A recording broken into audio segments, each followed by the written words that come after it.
చాలామంది సభ్యులు మూసీ నది పునరుద్ధరణకు సంబంధించి ప్రశ్నలు అడగడం, సూచనలు చేయడం, ప్రభుత్వం వైపు నుంచి వివరణ కోరడం జరిగింది. మా సహచార మంత్రివర్గ సభ్యులు వీలైనంత మేరకు వాటికి సంబంధించిన సమాచారాన్ని అందించే ప్రయత్నం చేసిండ్రు. శ్రీధర్ బాబు గారు అందించిన సమాచారానికి అదనంగా కొంత ఇలాంటి శాఖ నేనే ప్రత్యక్షంగా నిర్వహిస్తున్నా. చాలా సందర్భాలలో ఈ సమీక్షలో కానీ కన్సల్టెంట్స్తో కానీ అధికారులతో కొన్ని నెలల తరబడి సమీక్షలో నేను ఉన్నా కాబట్టి నాకు కొంత అదనపు సమాచారం తెలుసు. ఈ సమాచారాన్ని సభ ముందు సభ్యులకు వివరించడం బాధ్యతగా భావించి తమ దగ్గర సమయం తీసుకొని ఈ వివరాలను సభ ముందు పెట్టే ప్రయత్నం చేస్తున్న అధ్యక్ష, మూసీ నది వికారాబాద్ జిల్లా అనంతగిరి కొండల్లో మొదలయ్యి నల్గొండ జిల్లా వాడపల్లి దగ్గర కృష్ణానదిలో కలుస్తుంది. దాదాపుగా అనంతగిరి కొండల నుంచి వాడపల్లి వరకు 240 కిలోమీటర్లు మూసీ నది ప్రవహిస్తుంది. ఈ మూసీ నది మూసీ ఒకటే లేదు అధ్యక్ష, ఇందులో ఈసా నది కూడా ఉంది. मेरे ख्याल से अकबरुद्दीन साहब को पता है, उस्मान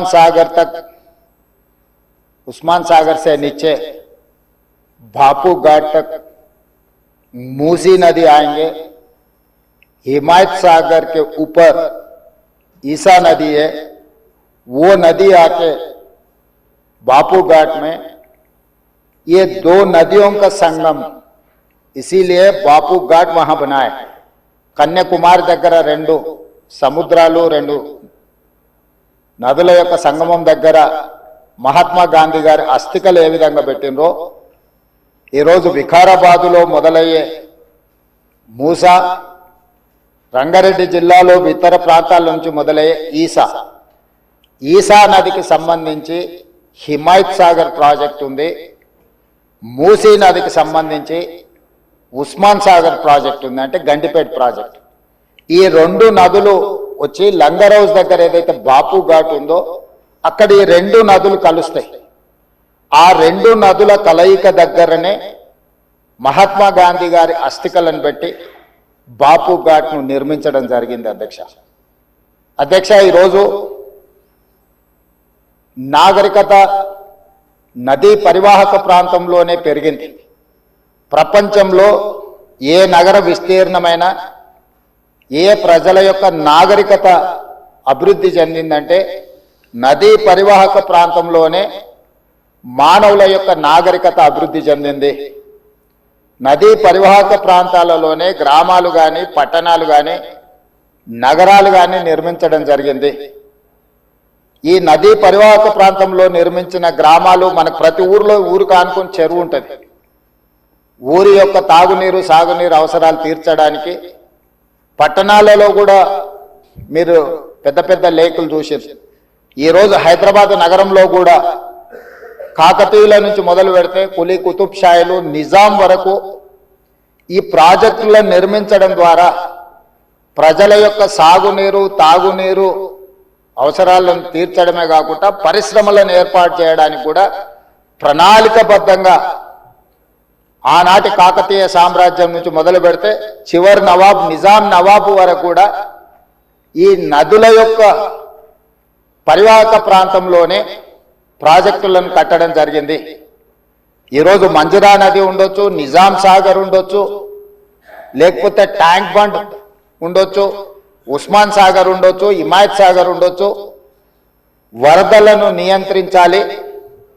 1908లో ఈ నగరం మీద వరద తుఫాను ఉప్పెనై వేలాది మందిని బలిగొన్నప్పుడు నిజాం సర్కార్ నిజాం ప్రభు మనసు చెల్లించి ఈ సమస్యకు శాశ్వత పరిష్కారం చూపించాలి అని చెప్పి ప్రపంచ స్థాయిలో ఆ రోజుల్లోనే టెండర్లు పిలిచి సాంకేతిక నిపుణులను నియమించి మోక్షగుండం విశ్వేశ్వరయ్య ద్వారా శాశ్వతంగా ఈ నగరానికి వరద ముప్పు నుంచి రక్షించడమే కాకుండా తాగునీటి సమస్యను పరిష్కరించడానికి 1908లో నిజాం సర్కార్ ఈ కార్యక్రమాన్ని ఈ ప్రాజెక్టును చేపట్టడం జరిగింది.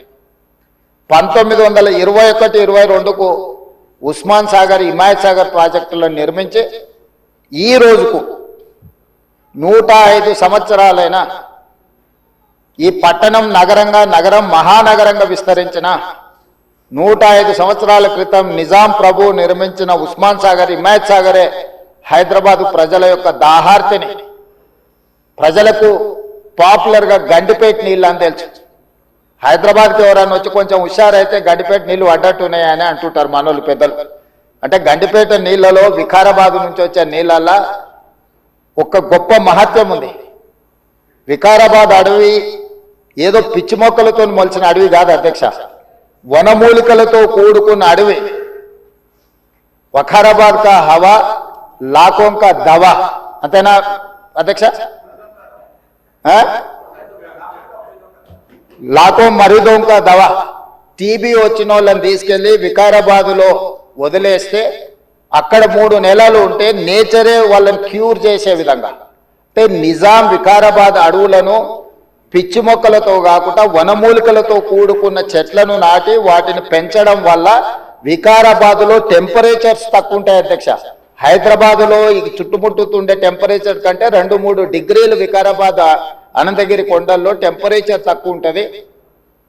అక్కడ గాలి, అక్కడి నీరు చాలా గొప్ప వనమూలికలతో కూడుకున్నది. ఆ నీళ్ళే గండిపేటకు వచ్చి ఆ గండిపేట నీళ్ళే హైదరాబాద్ నగరానికి ప్రజలకు తాగడానికి ఇవ్వడం ద్వారా మన ఆరోగ్యాన్ని కాపాడడం కాకుండా మనకు తెలివితేటలను కూడా మెరుగుపరచుకోవడానికి నిజాం సర్కార్ ఇవన్నీ ఏర్పాటు చేసింది అధ్యక్ష. కాలక్రమేణా స్వతంత్రం వచ్చింది, సాంకేతిక నైపుణ్యం పెరిగింది. సాంకేతిక నైపుణ్యంతో నగరాలు అభివృద్ధి చెంది జలవనరులను కాపాడుకోవాల్సిన మనము ఆ దిశగా ప్రయాణం చేయలే అధ్యక్ష.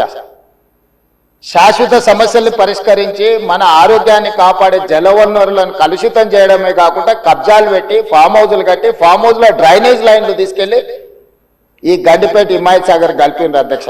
ఆగర్భ శ్రీమంతులు కట్టుకున్న ఫామ్ హౌజుల్లో ఉన్న డ్రైనేజ్ కనెక్షన్స్ తీసుకెళ్లి గండిపేటకు హిమాయత్ సాగర్కు కనెక్ట్ చేస్తే వాళ్ళ మీద ఉక్కుపాదం మోపి అన్నిటిని కూలగొట్టి లక్షలాది నగరంలో ప్రజలు తాగే నీళ్లను కలుషితం చేస్తే ఎవరిని క్షమించమని చెప్పి మా ప్రభుత్వం వచ్చిన తర్వాత కఠినమైన చర్యలు తీసుకున్నది అధ్యక్ష.